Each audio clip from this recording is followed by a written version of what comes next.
Soeharto kemudian menyerahkan jabatan presiden kepada Wakil Presiden Bacharuddin Yusuf Habibie. Tapi bukan berarti transisi kekuasaan itu berjalan mulus.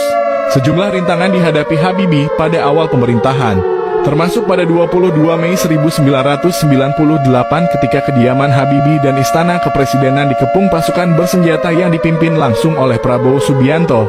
Muncul waktu itu adalah gerakan kudeta yang dipimpin atau dikomandani oleh Prabowo Subianto sebagai Pangkostrat. Anda mendapatkan laporan itu dari Pangap.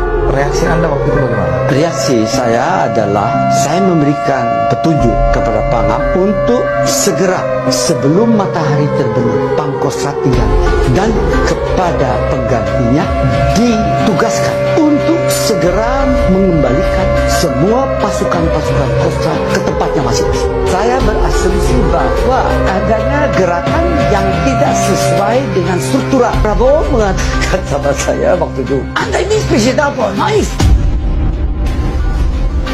Saya jawabnya, masa dulu. Yang penting saya presidennya, saya menunggu. Harusnya kudeta dulu. Tindakan yang dilakukan oleh Prabowo ini dianggap suatu bentuk kudeta yang melecehkan nama baik TNI. Karena tindakan tersebut dilakukan Prabowo secara sepihak tanpa sepengetahuan Panglima ABRI saat itu, Jenderal TNI Wiranto.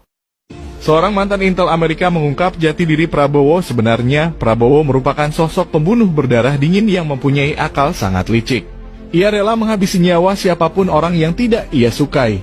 Prabowo orang yang paling banyak bunuh orang sipil. Dia orang yang pernah kerja paling dekat dengan Intel Amerika, dengan Pentagon Amerika. Dia yang pernah bilang sama saya bahwa pembantaian massal itu oke kalau lakukan di desa-desa jauh mana saksi-saksi tidak bisa lihat. Dia yang menghina Gus Dur di depan saya karena menurut Prabowo tak cocok untuk negara punya presiden sipil dan juga buta, memalukan, kata.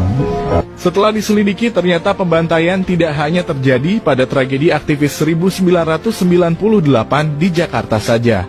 Namun Prabowo juga menjadi tersangka yang menghabisi banyak nyawa pada pembunuhan massal di Papua dan Timur Timur. Prabowo yang terkait dengan pembunuhan massal di Kararas, dengan pembunuhan massal di Papua. Prabowo yang terkait dengan penculikan, siksaan, niksaan dan pembunuhan aktivis di sini di Jakarta. Jadi bahaya untuk banyak